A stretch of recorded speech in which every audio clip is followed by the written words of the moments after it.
Hello दोस्तों, कैसे आप लोग? उम्मीद है सब अच्छे होंगे, सब बढ़िया होंगे और आप लोग जो अपनी मेहनत है, जो अपनी प्रिपरेशन है, वो पूरी ईमानदारी से कर रहे होगे, ऐसा मैं उम्मीद करता हूँ। क्या फिजिकल की डेट आ चुकी है? क्या फिजिकल की डेट है वो फिक्स हो चुकी है? और लास्ट के 15 दिनों में आप लोगों को क्या पढ़ना चाहिए ताकि आपका जो सिलेक्शन है वो अब की बार जरूर हो जाए और आप यूनिफॉर्म है वो अब की बार पहन लो। ठीक है, तो उसी मुद्दे के ऊपर बात करेंगे। वीडियो को ध्यान से देखना, कंप्लीटली देखना। और जिन्होंने चैनल को सब्सक्राइब अभी तक नहीं किया है वो प्लीज जाके चैनल को सब्सक्राइब कर लो ताकि आपका जो सिलेक्शन है वो अब की बार 100% हो जाए। आप सिलेक्शन है वो इंश्योर कर जाओ, नेक्स्ट टाइम मेरी वीडियो है वो आप लोगों को ना देखनी पड़े। ठीक है, तो सबसे पहले मैं बात करता हूँ कि 15 दिन बाकी हैं आप लोगों के पास, और 15 दिन में किस तरीके से स्ट्रेटजी है वो लेके चलनी चाहिए ताकि जो फाइनल स्कोर है उसमें आप अच्छा कर पाओ। फाइनल स्कोर का मतलब ये है कि मैं कट ऑफ तो नहीं बता पाऊंगा, क्योंकि कट ऑफ बताते हैं जब आपका एग्जाम है वो कंडक्ट हो चुका होता है कि कितने बच्चों ने एग्जाम दिया है। ठीक है, और उसके बाद एग्जाम का लेवल है वो कैसा रहा है, जो फेयर तरीके से वैकेंसी हुई है या नहीं हुई, भर्ती हुई है नहीं हुई। तो बहुत सारे रीजंस होते हैं कट ऑफ के। तो इस तरीके से मैं पहले अगर कट ऑफ बता दूंगा तो थोड़ा सा वो बेवकूफी भरा रहेगा मामला। ठीक है, तो हाँ, ये जरूर कह सकता हूँ कि 70 अबव जरूर कोशिश करना कि आपके 70+ आपका जो स्कोर है वो फाइनल एग्जाम के अंदर बन जाए। ठीक है, मैं कोई कट ऑफ वगैरह नहीं बता रहा, क्योंकि कट ऑफ जो प्री कट ऑफ होगी वो होगी तकरीबन, ये मान लो कि आपके 80,000 86,000 के आसपास है वो बच्चे हैं फिजिकल के लिए बुलाए जाएंगे। तो 80,000 बच्चों में पहले वाली कट ऑफ लगेगी, और जो सेकंड कट ऑफ लगेगी वो उस पर डिपेंड करेगी कि कितने बच्चों ने फिजिकल है वो क्वालिफाई किया। ठीक है, तो अभी कट ऑफ का कुछ आइडिया नहीं बता सकते, लेकिन हाँ, ये जरूर कोशिश करना कि 70+ आप स्कोर है वो जरूर लेके चलो। ठीक है, अब मैं इन मुद्दे की बात करता हूँ कि आपको स्कोर है वो किस तरीके से इंप्रूव करना। देखो, एक तो मॉक वगैरह के पीछे ज्यादा मत पड़ना, जो स्पेशली दिल्ली पुलिस कांस्टेबल की वैकेंसी देख रहा है, क्योंकि इसमें टाइम का इतना ज्यादा इश्यू नहीं रहता। 60 नंबर तकरीबन आपके ये हो जाते हैं, जीएस के हो जाते हैं, क्योंकि मैं 10 के नंबर का जो कंप्यूटर होता है वो भी जीएस के अंदर ही इंक्लूड कर रहा हूँ। तो 60 क्वेश्चन ऐसे हो जाते हैं कि जिसको आप इजिली या कम टाइम में आप लोग आसानी से कर जाओगे। ठीक है, और मैथ भी ज्यादा कैलकुलेटिव नहीं रहता, और उसके बाद रीजनिंग है वो भी इतना ज्यादा टाइम कंज्यूमिंग नहीं रहती, तो टाइम आपके पास प्रॉपर मिलेगा।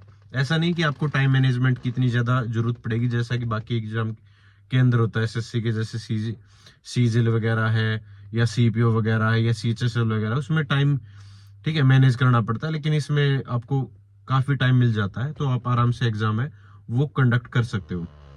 ठीक है, अब मैंने पॉइंट ये है कि सबसे ज्यादा फोकस किस पे करें। सबसे ज्यादा फोकस करो फिलहाल करंट अफेयर पे।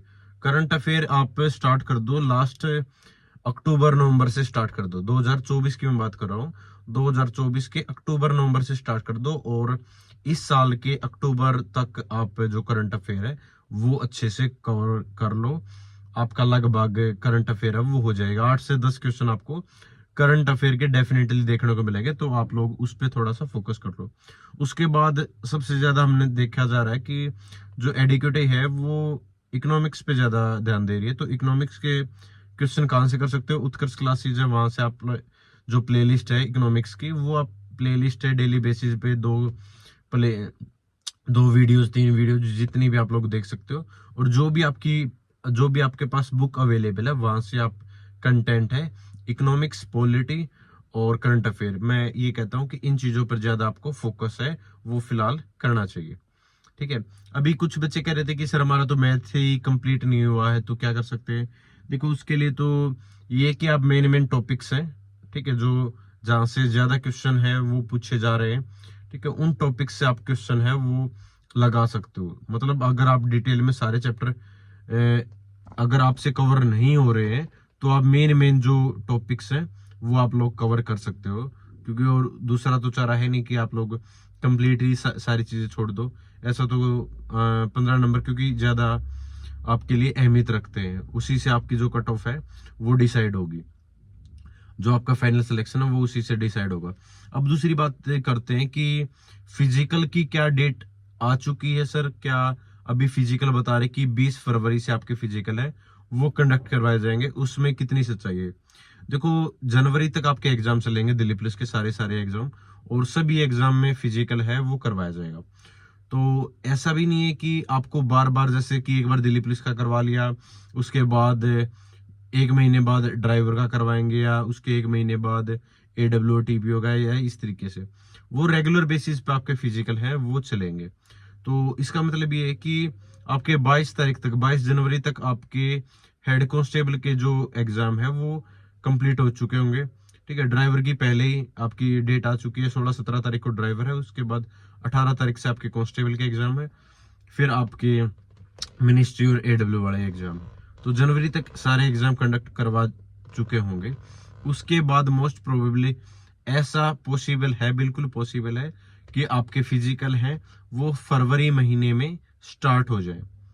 ठीक है, और काफी ये भी नहीं कि बहुत जल्दबाजी में आपको 1-1.5 महीने का टाइम मिलेगा, और इतना ही टाइम मिलता है। ठीक है, वैकेंसी के अंदर, और कोई ग्राउंड की प्रिपरेशन वगैरह करने की कोई रिक्वायरमेंट नहीं है, क्योंकि वहां पे अभी रिसेंटली जो बैचेज है वो चले हुए थे, तो आपके वेल प्रिपेयर्ड हैं बिल्कुल। जो आपके सेंटर्स हैं, जो कि जाड़ो धकला होते हैं फिजिकल आपके, और वजीराबाद होते हैं, और एक मॉडल टाउन में ग्राउंड है, वो हमेशा प्रिपेयर्ड ही रहता है। ठीक है, तो उसमें सिर्फ टेंट वगैरह लगाने की ही रिक्वायरमेंट होती है। एक पहले आपको नोटिफिकेशन है वो जारी हो जाएगा, और जिस दिन से आपके फिजिकल स्टार्ट होंगे उससे 1 वीक पहले ही आपके जो टेंट वगैरह है, ठीक है, और जो भी एरिया है वो डिसाइड हो जाता है कि यहाँ पर आपका जैसे 400 मीटर के जो ग्राउंड है वो सेट कर लिए जाते हैं। ठीक है, तो आपके ग्राउंड प्रिपेयर्ड हैं बिल्कुल। वजीराबाद के अंदर भी 6 ग्राउंड पॉसिबल है कि वहां पर 6 ग्राउंड होंगे, और 3 से 4 ग्राउंड आपको जाड़ो दकला वो देखने को मिलेंगे, और एक ग्राउंड आपका जो आपका मॉडल टाउन वाला है, ठीक है, वो हमेशा से प्रीपेड है ही। तो आपके फिजिकल बिल्कुल पॉसिबिलिटी है।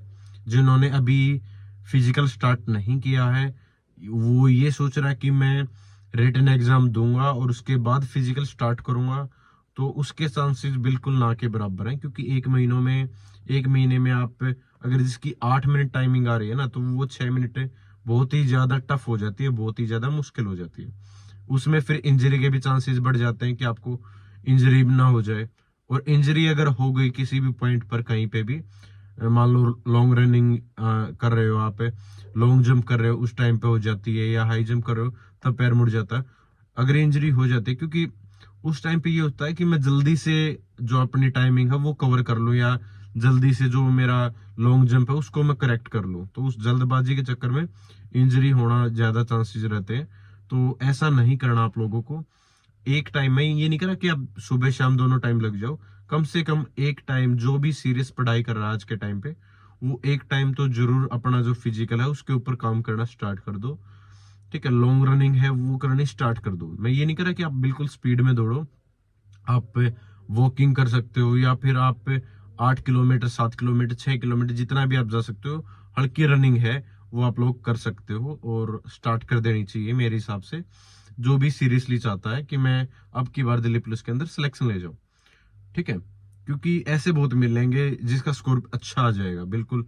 कोई कहेगा मेरा सर 80 के आसपास क्वेश्चन है वो ठीक हो जाएंगे, या 75 प्लस क्वेश्चन है वो मेरे ठीक हो जाएंगे, या आंसर की के बाद मेरे को देखने को मिलेगा इतना मेरा स्कोर। ठीक है, और नॉर्मलाइजेशन के बाद 7-8 नंबर है वो भी बढ़ सकते हैं। लेकिन उनसे अगर फिजिकल नहीं हो पाया, क्योंकि फिजिकल के टाइम जो आपका एग्जाम के बाद फिजिकल होगा ना, उसके बीच में जो टाइम है वो बहुत ही कम मिलने वाला है। जैसा कि लास्ट वैकेंसी के अंदर सिर्फ 13 दिन ही मिले थे, अब की बार पहले आप लोगों को सबने बता दिया कि फिजिकल जल्दी करवाए जाएंगे। तो इसका मतलब आप कोई भी चांस मत लो, ठीक है, कोई भी रिस्क मत लो कि मैं बाद में देख लूंगा, या मेरा एक बार रिटर्न हो जाए उसके बाद मैं कोशिश करूंगा। रिटर्न हो जाएगा, इतनी ज्यादा थकान नहीं होती। ठीक है, और जब मेहनत ही करनी है तो थकान से क्या डरना।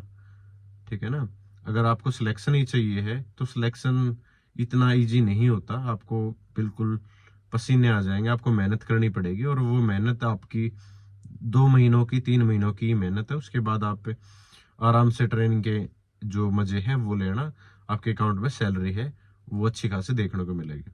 तो थोड़ी दिन की मेहनत है, उसमें आप थोड़ा सा जोर लगा दो, और अब की बार आप लोगों को सिलेक्शन लेके ही रहना है, ठीक है। तो थैंक यू सो मच, जय हिंद, सभी को नमस्कार।